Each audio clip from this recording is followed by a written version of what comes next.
So another question that we think of when grazing fescue, typically in the early fall, late summer, is the fungal endophyte issue. As we know, tall fescue has a fungus that produces ergot alkaloids, and unlike fall stockpiling where we have cooler temperatures and it's not really as much of a concern in most considerations, it is something we did want to look at and address with this project.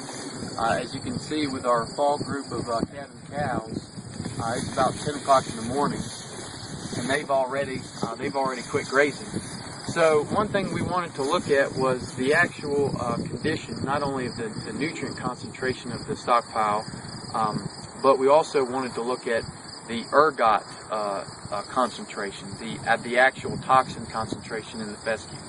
So in addition to those pasture quadrant samples that we took for nutrient density and yield, we also sent one off for ergot alkaloid analysis, and we also were able to use a grazing animal that has an esophageal fistula to be able to capture the actual any effects that might be produced by animal selection.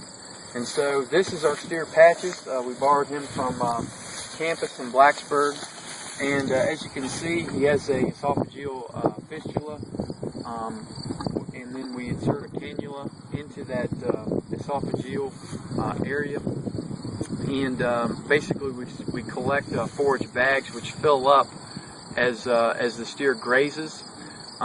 We house him here up, for about 2 weeks during September to really get a snapshot of what his ergot or his alkaloid diet is.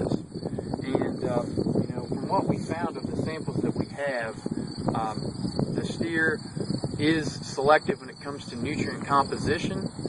So he does select a higher energy content and a higher protein content than if you just take all the biomass of the pasture.